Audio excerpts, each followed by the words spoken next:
Persoalannya, apakah semua orang yang berkata saya beriman sudah otomatis perbuatannya akan langsung baik? Belum tentu.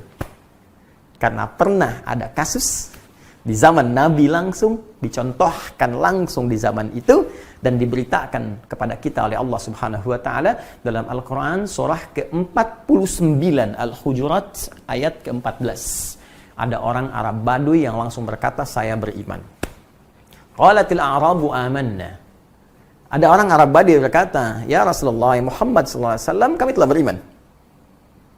Maka karena iman perkara hati, Nabi tak bisa langsung menilai hati orang kecuali dengan petunjuk Allah Subhanahu wa Ta'ala. Ya? Ya, maka diberikan petunjuk oleh Allah Subhanahu wa Ta'ala untuk menilai hati seseorang dengan bimbingan Allah Subhanahu wa Ta'ala. Maka kalimat keluar firman Allah Subhanahu wa Ta'ala diberikan pada lisan beliau, dikatakan, Qul lam tu'minu.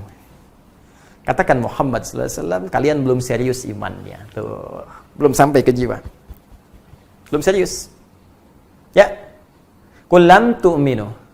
Walakin qulu aslamna walamma yadkhulul imanu fi qulubikum. Tapi katakan, kamu baru masuk Islam. Ya, kalimatnya baru di lisan. Asyhadu an la ilaha illallah. Asyhadu anna Muhammadar Rasulullah. Ya, baru di lisan. Cuma belum sampai ke jiwa. Kalau Anda ingin melatih, kemudian bertanya pada Allah, ya Allah saya ingin bertanya, bagaimana melatihnya? Karena bahaya kalau iman cuma di lisan, ini baru di lisan, apalagi yang di lisan gak diucapkan, cuma di KTP dituliskan.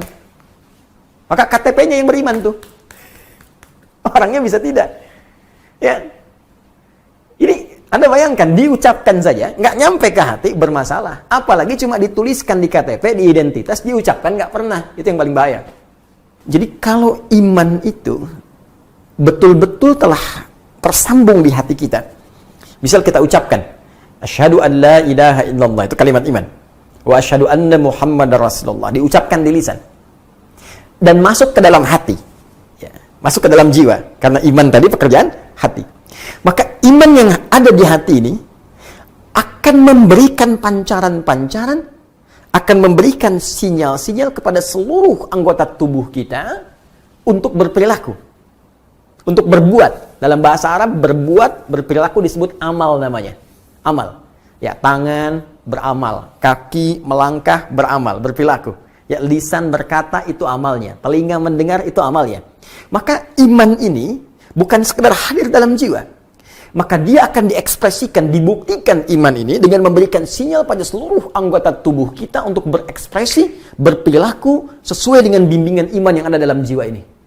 Karena itulah banyak ulama mengartikan ketika seorang sudah beriman, iqrarum bil lisan, ya, dia mengucapkan komitmen, ya, mengucapkan, menetapkan dengan lisannya, wa tasdiqum bil qalbi, dia benarkan, yakinkan dengan jiwanya, wal amalu bil jawarih. Setelah itu, iman yang terpatri di jiwanya akan membimbing seluruh anggota tubuhnya untuk berekspresi.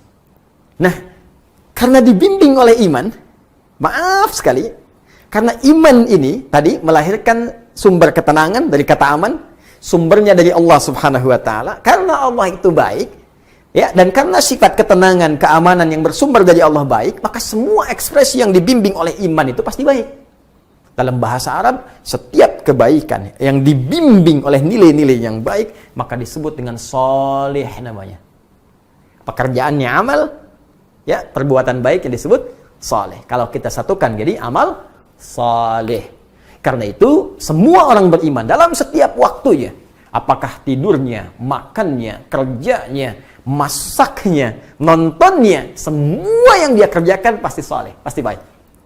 Ya, waktu yang dia gunakan pasti saleh. Waktu yang digunakan untuk beraktivitas disebut asr namanya. Turun Quran surah 103, Al-Asr. Allah berfirman, wal asr. Demi waktu yang aku berikan pada setiap manusia untuk beraktivitas. Innal insana lafi khusr. Setiap manusia banyak yang rugi karena memanfaatkan waktu, karena menggunakan waktu, memanfaatkan waktu untuk perbuatan yang tidak penting, ya.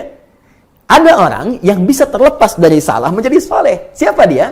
Illalladzina amanu wa amilu solihat. Coba lihat. Ya, ketika Allah menyebutkan kalimat iman, illalladzina amanu, iman, lantas bersanding dengan apa? Wa amilus solihat. Iman, amal. Iman, amal. Karena itu jangan heran, di dalam Al-Quran setiap disebutkan kalimat iman, bersanding dengan fungsi anggota tubuh, pasti diarahkan pada yang baik. Jadi kalau orang sekedar mengucapkan saja, tidak dibenamkan pada jiwanya, terpatri di sanubarinya, maka iman itu tak akan membimbing dia menjadi pribadi yang baik.